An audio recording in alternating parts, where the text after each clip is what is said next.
नमस्कार। नयनतारा सहगल पर एक डिटेल्ड वीडियो पहले ही है, मैं अपलोड कर चुकी हूँ, वो आपने देखी होगी, मुझे पूरी उम्मीद है। और आज हम बात करते हैं कुछ मल्टीपल चॉइस क्वेश्चंस की। पहला क्वेश्चन है हमारे पास, हु वॉज नयनतारा सहगल?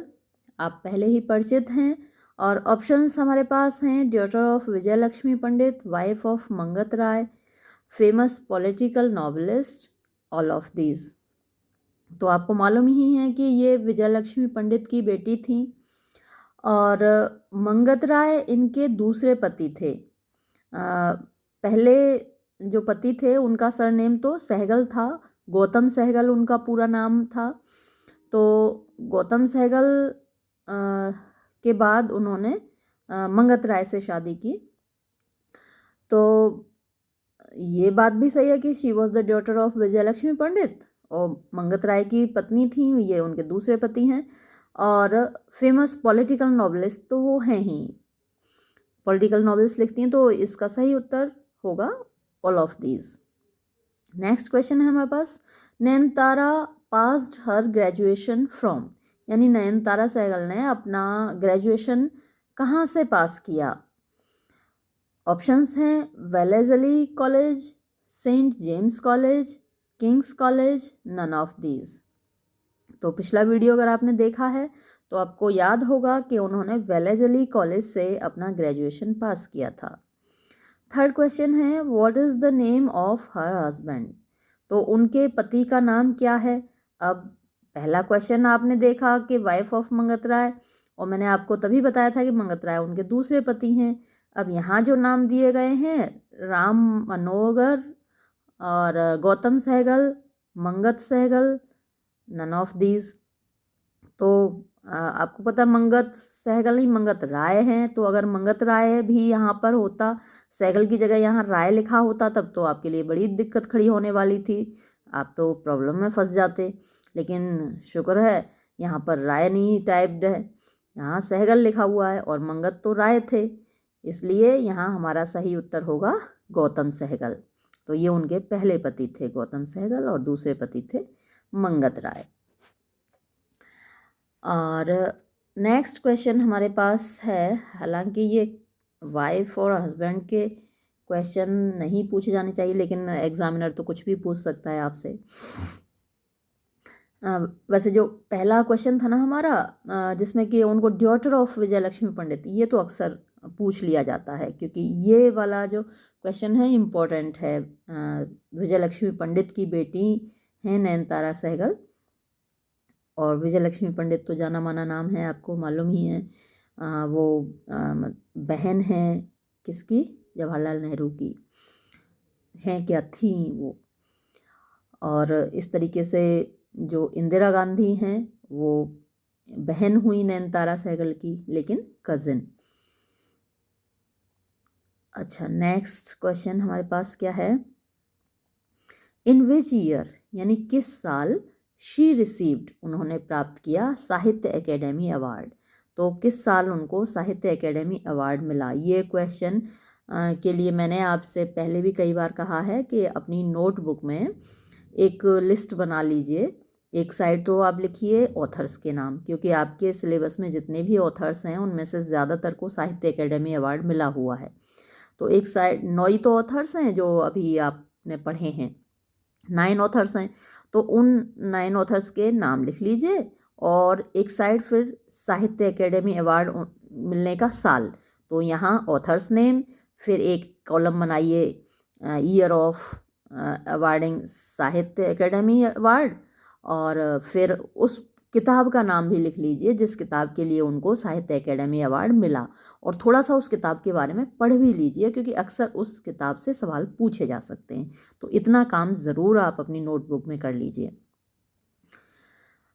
तो हमारा क्वेश्चन क्या था, इन विच ईयर शी रिसीव्ड साहित्य एकेडमी अवार्ड? तो किस साल उनको साहित्य एकेडमी अवार्ड मिला?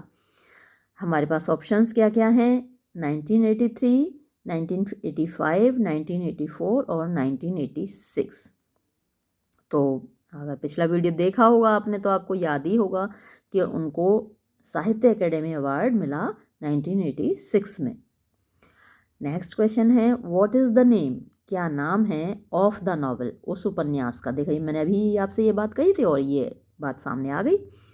फॉर विच, जिसके लिए शी रिसीव्ड, उन्होंने प्राप्त किया साहित्य एकेडमी अवार्ड।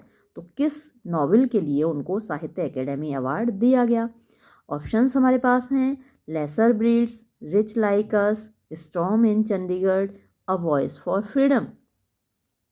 तो भाई देखो, अ वॉइस फॉर फ्रीडम के लिए तो उनको मिल ही नहीं सकता। कारण इसका पता है आपको क्या है? ये इनकी जो बहन जी थी मिसेस इंदिरा गांधी, उन्होंने इमरजेंसी लगाई थी, आपको याद ही होगा। तो इमरजेंसी में क्या है कि जो सारे राइट्स हैं लोगों के गवर्नमेंट के हाथ में चले जाते हैं, यानी लोगों के पास राइट्स नहीं रहते, अधिकार नहीं रहते। अब ये ठहरी एक राइटर नयनतारा सहगल, तो इन्होंने इस बात को न देखते हुए कि वो उनकी बहन है, कज़िन है, ये पुस्तक लिखी अ वॉइस फॉर फ्रीडम। और इसमें एक तरीके से उन्होंने आलोचना की इंदिरा गांधी की। तो अब भाई कांग्रेस के शासनकाल में, ज़्यादातर कांग्रेस का शासनकाल रहा है इन वर्षों में, तो इसके लिए तो साहित्य अकेडमी अवार्ड मिल ही नहीं सकता। अब उनको साहित्य अकेडमी अवार्ड किसके लिए मिला, ये जानना हमारे लिए इम्पोर्टेंट है। वो किताब थी रिच लाइक अस, जिसके लिए उनको साहित्य अकेडमी अवार्ड मिला।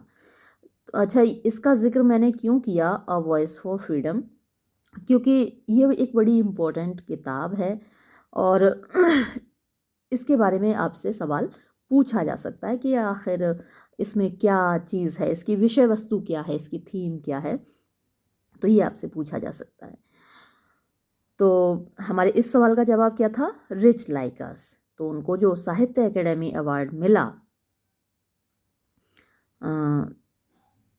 किस बुक के लिए मिला, रिच लाइक अस। आगे बढ़ते हैं। इन विच ईयर, किस साल, डिड शी रिटर्न, उन्होंने वापस कर दिया हर साहित्य एकेडमी अवार्ड, अपना साहित्य एकेडमी अवार्ड। आपको याद होगा कि 2015 में, अब मैंने आपको आंसर तो पहले ही बता दिया, 2015 में कई लेखकों ने अपने साहित्य एकेडमी अवार्ड वापस किए थे, क्योंकि लेखकों पर हमले हुए थे, कुछ लेखकों पर हमले हुए थे, एक दो का मर्डर भी हो गया था। तो उसके विरोध में कुछ लेखकों ने अपने साहित्य एकेडमी अवार्ड वापस किए थे। तो एक दो और के बारे में आपसे पूछा जा सकता है कि उन्होंने कब वापस किया। तो ये जो सन 2015 है, इसको आप याद कर लीजिए कि सन 2015 में साहित्य एकेडमी अवार्ड कुछ लेखकों के द्वारा वापस किए गए। तो इसमें भी नयनतारा सहगल पर जो क्वेश्चन है, अब ये जो पूछा गया है, in which year did she का मतलब नयनतारा सहगल, तो in which year did Nayantara Sahgal return her Sahitya Akademi award. तो नयनतारा सहगल ने अपना साहित्य एकेडमी अवार्ड किस साल वापस कर दिया। तो ऑप्शंस वही 2014, 2012, 13, 14, 15 ये दिए हुए हैं। तो इनमें से 2015 सन को आप याद कर लीजिए कि सन 2015 में कई लेखकों ने अपने एकेडमी अवार्ड वापस किए। अच्छा, बाकी जो आपके सिलेबस में हैं, इससे पहले 8 ऑथर्स और आपने पढ़े, ये क्या है, इनमें से ज़्यादातर जा चुके हैं इस दुनिया से, ज़्यादातर क्या सभी जा चुके हैं, केवल नयनतारा सहगल हैं जो अभी हैं दुनिया में। तो इनमें से तो यही आएंगी। बाकी आप आगे जो पढ़ेंगे ना, आगे भी तो आपकी सिलेबस में इंडियन ऑथर्स हैं, तो उनमें से कुछ और हैं जिन्होंने एकेडमी अवार्ड अपने वापस किए हैं, तो आगे आपके काम आएगा। लेकिन ये सन ज़रूर याद कर लीजिएगा, 2015 में ये अवार्ड वापसी हुई। नेक्स्ट क्वेश्चन है हमारा, इन 2018 में शी वॉज इलेक्टेड, उनको चुना गया वाइस प्रेसिडेंट, उपाध्यक्ष ऑफ किसका, उनको उपाध्यक्ष चुना गया वाइस प्रेसिडेंट किसका, PEN International, progressive writers association, Sahitya Akademi, none of these. तो इनमें से उनको पैन इंटरनेशनल का वाइस प्रेसिडेंट चुना गया 2018 में। नेक्स्ट क्वेश्चन है हमारे पास, what is prison and chocolate cake. तो उनकी एक रचना है प्रिजन एंड चॉकलेट केक। तो ये किस प्रकार की रचना है? अ नॉवल, एक उपन्यास है, पोएम है, मेमोयर है या फिर नन ऑफ दीज। तो ये जो रचना है वो एक मेमोयर है। मेमोयर मतलब कि जिसमें किसी चीज़ को याद किया जाता है, किसी अपने जीवन की किसी घटना को याद किया जाता है। टाइप्स ऑफ प्रोज में मैंने आपको पढ़ाया था मेमोयर, याद होगा। उसको कहते हैं हिंदी में संस्मरण। तो प्रिजन एंड चॉकलेट केक ये एक मेमोयर है, यानी कि एक संस्मरण है। नेक्स्ट क्वेश्चन है, इन विच ईयर, यानी किस साल the day in shadow was published. ये उनकी रचना है द डे इन शेडो। ये प्रकाशित हुई किस साल? ऑप्शंस 1968, 1970, 1969 और 1971। तो इसका सही जवाब है 1971। Next, Indira Gandhi was her, यानी इंदिरा गांधी नयनतारा सहगल की कौन थी? जैसे हमने अभी बात की, तो उनके मामा की बेटी थी। जवाहरलाल नेहरू उनके मामा जी थे। तो इंदिरा गांधी उनकी कौन हुई? नीस, भतीजी तो नहीं है, कज़िन यानी कि ममेरी बहन। डॉटर, बेटी नहीं है, नन ऑफ दीज। तो हमारा सही जवाब है कज़िन।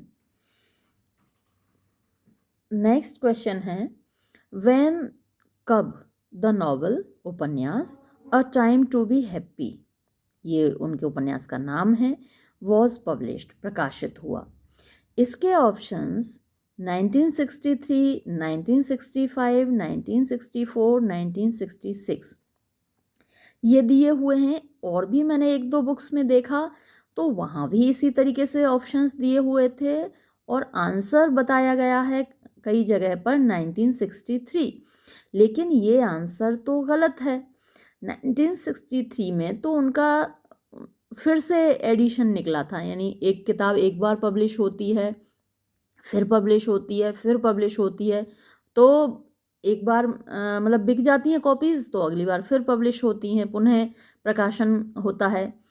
तो 1963 वाला जो एडिशन है वो पहला एडिशन नहीं है, जबकि आपसे जब सवाल पूछा जाता है एग्ज़ाम में तो पहले एडिशन के बारे में पूछा जाता है, आपको पहला एडिशन ही बताना होता है।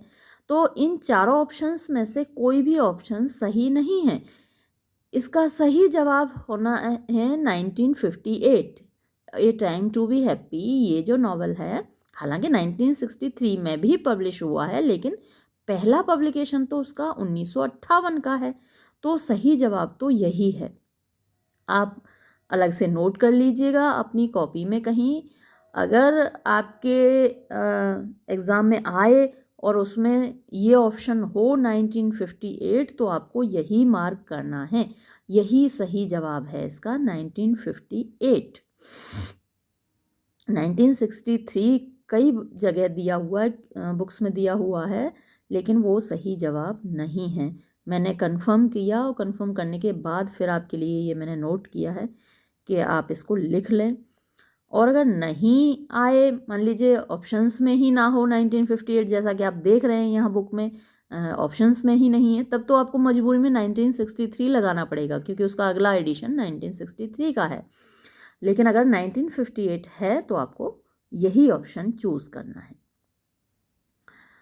Next question, in storm in Chandigarh. तो ये उनकी एक रचना है, उनका एक उपन्यास है, स्टॉर्म इन चंडीगढ़, यानी चंडीगढ़ में तूफान। तो इस उपन्यास में who was the chief minister, मुख्यमंत्री कौन था ऑफ हरियाणा का? ऑप्शंस हैं Gyan Singh, Vishal Dubey, Harpal Singh, none of these. तो इसमें जो सही उत्तर है वो है हरपाल सिंह। ज्ञान सिंह इसमें पंजाब के मुख्यमंत्री हैं और हरपाल सिंह इसमें कहाँ के? हरियाणा के मुख्यमंत्री हैं। और पंजाब की राजधानी भी चंडीगढ़ है, हरियाणा की राजधानी भी चंडीगढ़ है। तो चंडीगढ़ में तूफान आ गया और मतलब इन दोनों के बीच हो गया साहब ठन गई। और जब ठन गई तो उनका बीच बचाव करने के लिए किसको भेजा गया? विशाल दुबे को भेजा गया। अभी भी जैसे आपने पंजाब में देखा ही था, कैप्टन साहब, कैप्टन अमरिंदर सिंह और उनकी ठन गई अपने सिद्धू जी की, तो फिर किसको भेजा गया था? हरीश रावत जी को भेजा गया था। खैर वो आज का पॉलिटिकल सीन है, चलते ही रहते हैं, पॉलिटिकल फील्ड में तो ऐसा चलता रहता है। लेकिन हमको क्या करना है, हमें अपने सवाल का जवाब देखना है फ़िलहाल तो इस सवाल का सही जवाब है हरपाल सिंह, हरियाणा के मुख्यमंत्री हरपाल सिंह। तो सही उत्तर है सी। अब नेक्स्ट क्वेश्चन है हमारा, नेम द पर्सन, उस व्यक्ति का नाम बताइए हु केम टू सॉल्व। अरे इसका जवाब तो मैंने पहले ही बता दिया, हु केम टू सॉल्व, जो आए सॉल्व करने के लिए, सुलझाने के लिए द मिसअंडरस्टैंडिंग्स। मिसअंडरस्टैंडिंग्स क्या होती हैं? गलत फहमियाँ between chief minister of Haryana and Punjab. तो हरियाणा और पंजाब के मुख्यमंत्रियों के बीच की गलत फहमियों को सुलझाने के लिए कौन आए? अब मैंने तो नाम आपको पहले ही बता दिया, आप तो ऐसे ही पहचान लेंगे। Vishal Dubey, Gyan Singh, Shyam Bihari, none of these. तो पहचान तो लिया ही होगा, मैंने तो अभी अभी आपको बताया विशाल दुबे। तो सही उत्तर ए। अब हमारा अगला सवाल, name the women protagonist. Name मतलब कि नाम बताइए, द विमेन प्रोटैगोनिस्ट, जो महिला मुख्य पात्र हैं इन द नॉवल, उपन्यास में रिच लाइक अस। और ये रिच लाइक अस आपको याद है, ये वही उपन्यास है जिसके लिए इनको क्या मिला था? साहित्य एकेडमी अवार्ड। तो इसमें जो महिला मुख्य पात्र हैं वो कौन कौन हैं? Devika and Sita, Maya and Zubaida, Sohini and गुलाबो, और रोज़ एंड सोनाली। तो आपने पिछला अगर वीडियो देखा है तो याद होगा आपको कि इसकी जो मुख्य पात्र हैं वो रोज़ एंड सोनाली हैं। तो इसका सही जवाब है डी। हमारा अगला सवाल क्या है, इन फॉलोइंग नॉवेल्स, यानी नीचे दिए गए उपन्यासों में विच नॉवेल इज़ नॉट, कौन सा उपन्यास नहीं है पॉलिटिकल नॉवेल, राजनीतिक उपन्यास। अब नयनतारा सहगल तो अपने राजनीतिक उपन्यासों के लिए ही जानी जाती हैं। इससे पहले आपने एक देखा था प्रिजन एंड चॉकलेट केक, वो तो उनका मेमोयर था। अब यहाँ पूछा जा रहा है कि इनमें से कौन सा राजनीतिक उपन्यास नहीं है। The time of morning, storm in Chandigarh, rich like us, the day in shadow. तो अब वो लिखती तो राजनीतिक ही हैं उपन्यास, लेकिन ये जो द डे इन शेडो है ये थोड़ा कम राजनीतिक है, यानी बहुत कम रेफरेंस है इसमें पॉलिटिक्स के प्रति। हालांकि कोई भी नॉवल हो वो अपने आसपास के सीनरियो से प्रभावित तो होता ही है। किसी भी नॉवल को आप पढ़िए तो उसमें आपको उस वक्त के सोशल, पॉलिटिकल, रिलीजियस जो सीनरियो होगा, इकोनॉमिक सीनरियो होगा, जो दृश्य परिदृश्य होता है ना आसपास का, तो उससे प्रभावित होता ही है नॉवल। लेकिन ये जो है द डे इन शेडो, ये इसमें बहुत कम रेफरेंस है, ना के बराबर पॉलिटिकल रेफरेंस है। तो हम ये जो डी ऑप्शन है इस नॉवल को हम इस कैटेगरी में रख सकते हैं कि ये पॉलिटिकल नॉवल नहीं है। नेक्स्ट क्वेश्चन है, what is the name of Nayantara's father. तो नयनतारा सहगल के पिता का नाम क्या है? ऑप्शंस हैं Ranjit Sitaram Pandit, Devan Sahgal, Jawaharlal Nehru, none of these. अब ये तो आपको पता ही है कि जवाहरलाल नेहरू की तो बस एक ही बेटी थी, इंदिरा गांधी।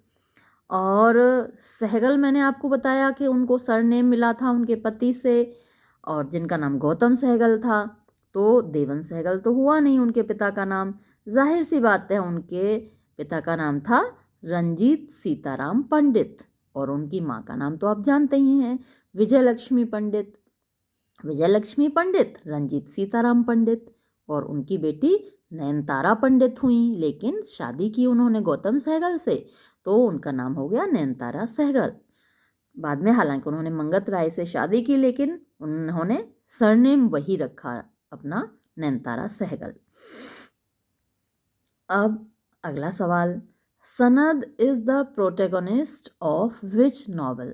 तो सनद किस उपन्यास का प्रोटैगनिस्ट है? प्रोटैगनिस्ट माने कि मुख्य पात्र। तो ऑप्शंस हमारे पास हैं, rich like us, lesser breeds, a time to be happy, none of these.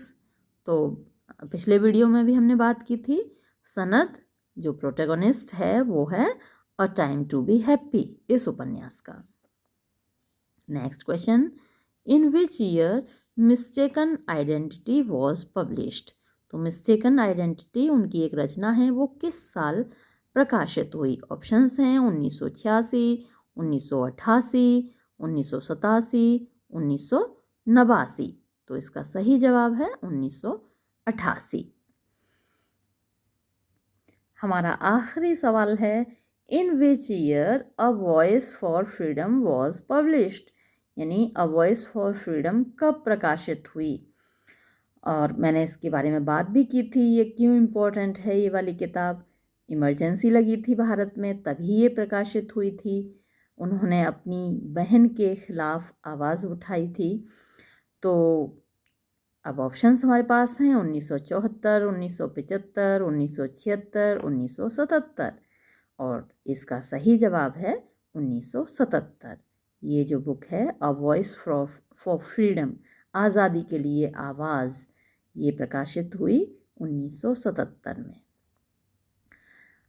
और ये वीडियो हम यहीं समाप्त करते हैं, अगले वीडियो में फिर मिलते हैं। आपकी ये यूनिट ख़त्म हुई, इसके बाद हम नेक्स्ट यूनिट के बारे में बात करेंगे, और कोशिश करते हैं कि नेक्स्ट यूनिट के भी मल्टीपल चॉइस क्वेश्चंस अपलोड करें। तब तक के लिए धन्यवाद।